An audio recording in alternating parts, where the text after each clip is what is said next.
Pai, Ele tem me conduzido para avançar com alguns, mas também gerar fundamento para aqueles que estão chegando. Essa missão, ela consiste basicamente em atualizar profeticamente a terra, a humanidade, com o reino celestial. Eu sei que desde que Cristo pisou os pés aqui na terra, que nós ouvimos falar sobre o reino de Deus. Eu acredito que todo ser humano já ouviu falar sobre o reino de Deus. Mas uma coisa é ouvir, outra coisa é viver. E eu dediquei a minha vida para descobrir esse lugar em Deus. Quando eu falo, queridos,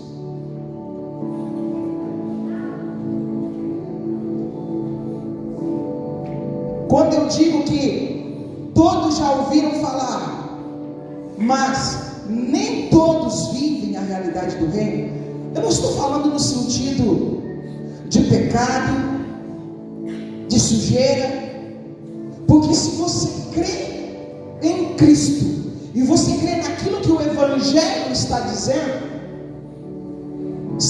que Ele já levou sobre ele, que a natureza que é contrária a nós,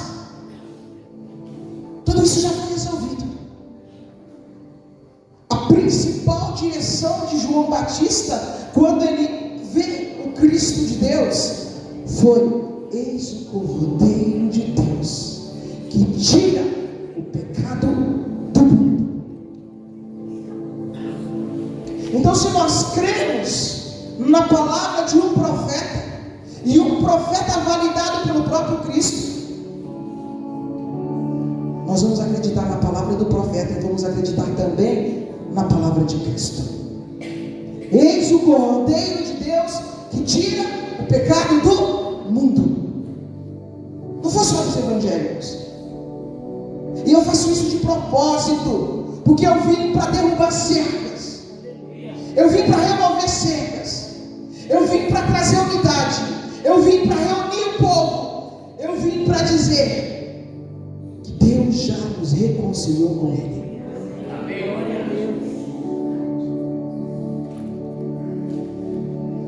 Porque pecado não é o ato, pecado é uma natureza que nos leva para longe de Deus.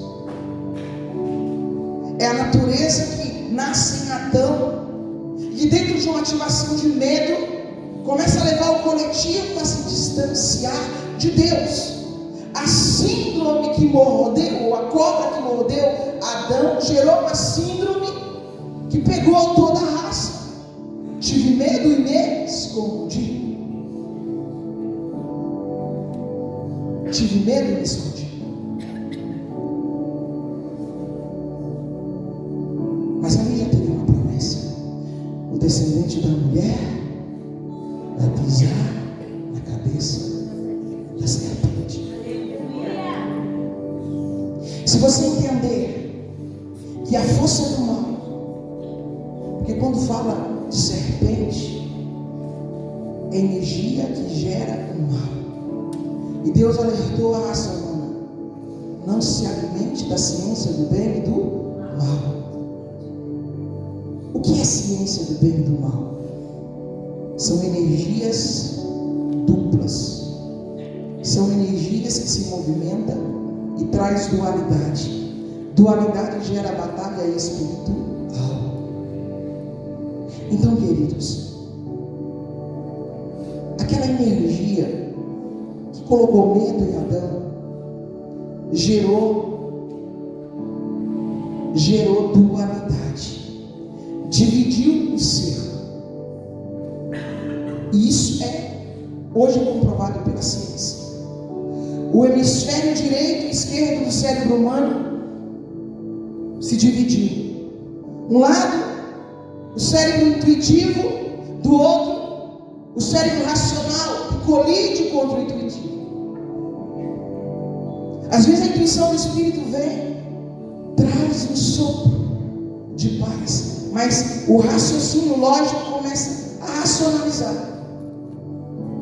E essa divisão que aconteceu quando Adão se alimentou da dualidade, aquilo que Deus disse: não se alimente. Você tem a árvore da vida, você tem a minha vida, você tem a minha virtude, você tem uma realidade que é boa, porque tudo que Deus criou é bom. É só ver Gênesis 1. No final de cada dia, eis que tudo é muito bom. Mas aí, encurtando a história, Adão, vocês vão dizer foi Eva, mas a Bíblia diz que foi Adão. Tem um mistério aí, que não é a mensagem de hoje. Adão era o responsável.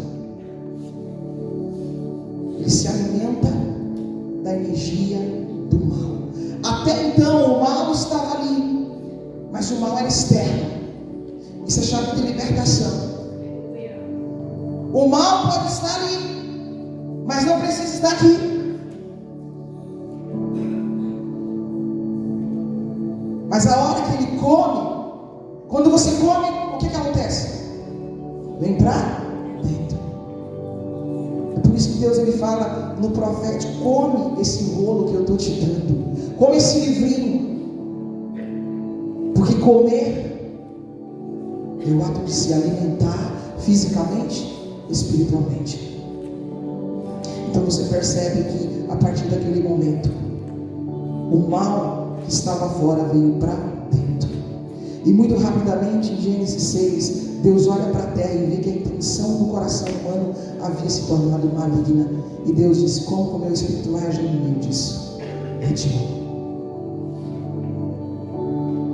Então, queridos, quando Deus retira o espírito, você vai entender o que é o espírito. Ele dá dons, ele dá esse fogo que a gente sente, mas o Espírito que traz vida, e não é qualquer vida, o Espírito Santo, ele traz para dentro de nós a vida de Deus. Naquele momento que Deus tira da humanidade o Espírito dele, ele estava tirando a vida dele, a natureza dele, e uma outra natureza estava operando nos membros físicos.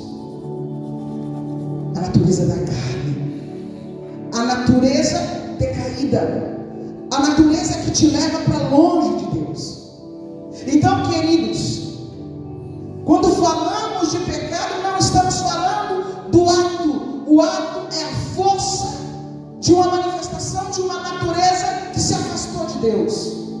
Então, se o ato é a força de uma natureza que se afastou de Deus, a solução está em voltar-se de novo para Deus e não lutar contra aquela natureza. Foi o que Paulo falou: miserável homem que sou, quem me livrará do corpo dessa morte?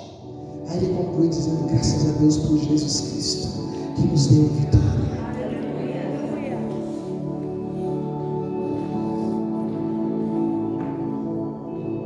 Quando o ensinamento, eu digo que aquilo que vem do reino não é só um ensinamento, é um ensinamento que produz uma realidade.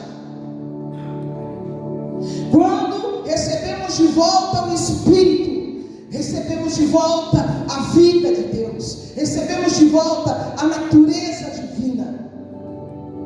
E a natureza divina por si só, ela é santa.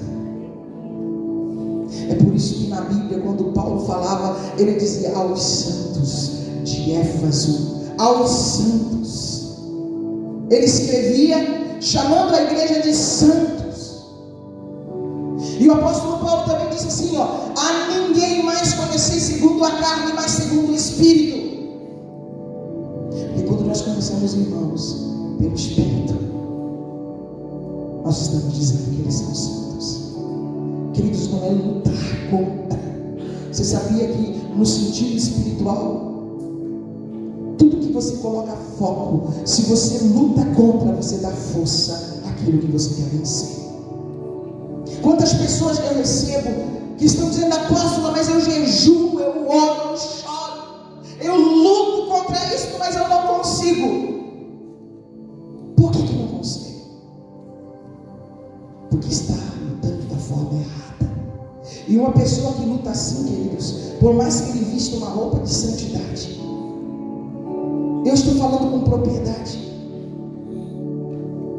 Qualquer coisa que acontece, ele sai da igreja e volta às velhas práticas, porque ele está tentando fingir algo que ele não é.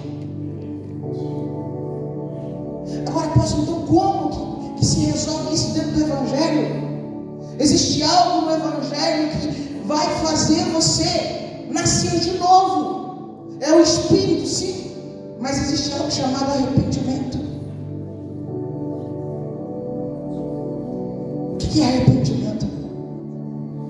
Enquanto nós estamos nessa questão,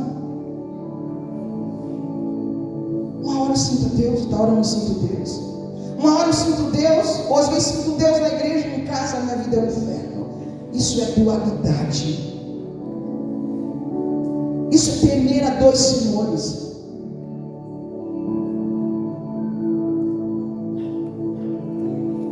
O que eu prego hoje foi ministrado na minha vida.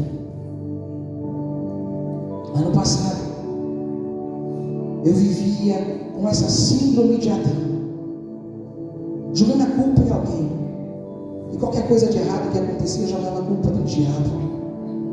E um dia Deus disse assim para mim: a quem você serve? Eu disse: Pai, eu sirvo o Senhor. Pela segunda vez ele perguntou: a quem você serve? Sabe aquela voz firme de autoridade? A quem você serve?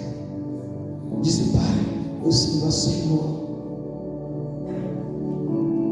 Pela terceira vez ele perguntou: a quem você serve? Eu disse: Pai, o Senhor sabe, eu sirvo ao Senhor. E ele disse: se você me serve, por que você dá crédito a outro? Por que você teme a outro?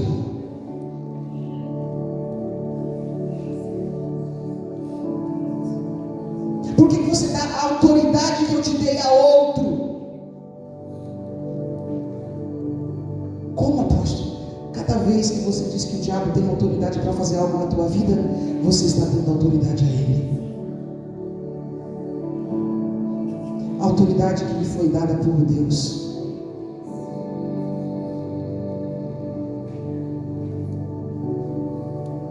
Se existe desequilíbrio na terra, esse desequilíbrio foi causado por nós. Só que existe um versículo na Bíblia que diz assim: a terra aguarda com expectativa a manifestação dos filhos de Deus. É a nossa cura que vai trazer cura à terra. É a nossa cura que vai trazer cura à terra. É a nossa restauração que vai trazer restauração à terra. E como que se processa aí isso? Da mesma forma como foi a queda, tem que haver um retorno, queridos. A queda consistiu no quê? Numa ativação de dualidade, numa ativação de mal dentro do coração humano. E essa ativação trouxe medo, e o homem se afastou de Deus. Nós estamos retornando. O que nos torna santo é estarmos na presença dele. Cada vez que você está na presença de Deus, um código negativo é tirado e um código positivo de luz é ativado. Cada vez que você está ali na presença dele, ele retira algo da velha natureza, ele coloca algo da natureza dele, das virtudes dele. Para cada código negativado, Deus tem uma virtude para potencializar a sua vida. Nós estamos aqui sim num grupo de pastores, de profetas, de apóstolos. Apóstola, como pregar sobre arrependimento num grupo de liderança? Porque além de nós que precisamos nascer de novo, queridos, existem os nossos liderados que precisam nascer de novo e viver uma vida em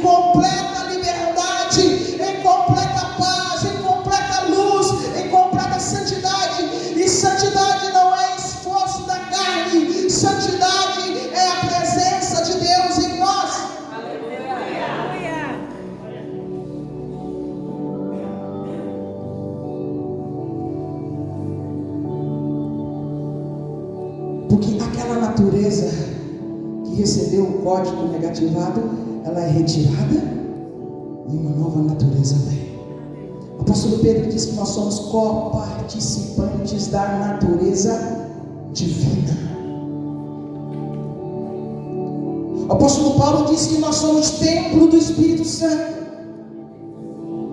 Nós somos morada de Deus em Espírito. Esse Deus é luz, e somos morada de Deus, nós também somos luz. Abastecidos pela presença dele para iluminar a terra. Mas nós estamos fechando um capítulo da história, nós estamos abrindo outro capítulo da história. O que significa isso, queridos? Por muito tempo eu vivi dentro de uma igreja, e acredito que não é diferente com você. Uma igreja assim que canta louvores quando está na igreja, mas durante a semana é aquela falácia de luta, que luta, que batalha. E a gente usa versículos bíblicos sem entender tempos, estações e realidades. O reino de Deus é a realidade que o Pai criou para você e para mim. Se nós não entendermos ao certo o que é o reino de Deus, o reino de Deus não é um lugar, mas é uma realidade. O reino de Deus não é um lugar distante, é uma dimensão espiritual. E o reino de Deus, ele se manifesta aonde Deus é reconhecido como tal. E se nós damos crédito ao outro, ficamos na dualidade, servindo a dois senhores. Profeticamente, quando estamos na dualidade, nós não saímos do crivo dimensional dessa dimensão. Queridos, o pastor Joel falou aqui no hino sobre o rio de Ezequiel, sobre os níveis. Tempos atrás, dentro desse movimento profético de unção, as pessoas almejavam o terceiro nível. O segundo nível, eu me lembro que eu recebi dentro do quarto algo muito grandioso. E depois, ouvindo as pessoas, eles começaram a buscar o primeiro, o segundo, o terceiro nível. E um dia eu cheguei diante de um apóstolo e ele disse assim: o quarto nível é o último nível. Eu disse: não, existe um nível além. Porque o primeiro nível do seu mergulhar em Deus, a representação das águas nos artérios, depois vem pela coxa, depois vem pelos lombos.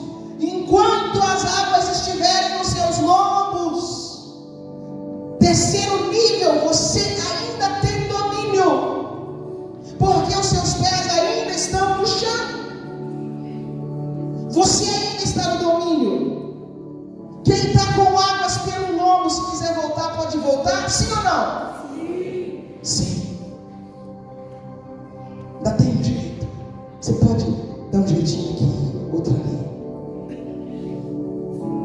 Terceiro nível de unção, terceiro nível do mergulhar, águas pelos lombos. Aqui ainda está no domínio humano. Mas quando você entra no quarto nível, o quarto nível, você ainda tem domínio. Você ainda tem domínio, porque você ainda consegue nadar. Só que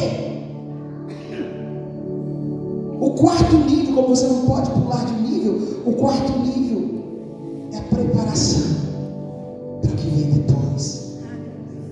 O que eu estou falando aqui para vocês não é uma experiência só de Ezequiel, é uma experiência de muitos seres humanos. Foi a minha experiência. Eu vivi isso. Eu fui convidado a entrar. Eu fui dando os meus passinhos com medo. Até que chegou a um ponto, queridos, que na visão e na experiência espiritual, eu estava nadando sobre as águas. E era algo que eu tinha domínio. Mas no meio das águas,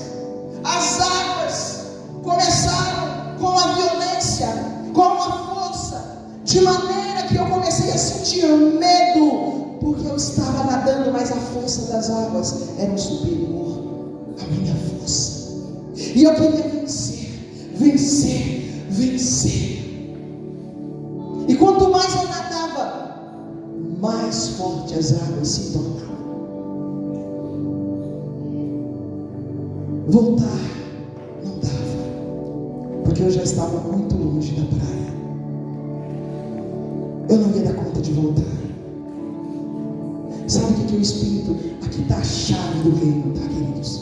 Enquanto você está aqui no quarto nível, ainda está na esfera de consciência humana. E sabe quando vira a chave para a realidade do Espírito? É quando você olha para você e você diz: eu não dou conta. Aleluia! Eu não consigo mais. E eu cheguei nesse momento da visão, queridos, enquanto eu estava ali nadando contra a força das águas, chegou um momento que eu disse: eu não consigo mais ir avante, mas eu também não posso voltar, porque a praia está muito longe. E naquele momento que eu ouvi a voz de Deus, eu estou contando a minha experiência, que é a sua experiência também. Todos aqueles que querem viver a realidade do Espírito vão passar por algo aonde a sua carne não tem mais força para prosseguir. Aleluia! Glória a Deus! Sabe por quê? Porque Jesus disse: tem que nascer de novo, tem que se tornar como criança. E nascer de novo da água e do Espírito, queridos, é como o vento que sopra onde quer. Ouves a sua voz, não sabe de onde vem nem para onde vai. Assim é todo aquele que nasce do Espírito. Nós precisamos soltar o domínio. Se estamos na ação do Espírito, é Ele que governa, é Ele que comanda, é Ele que vai dar os passos.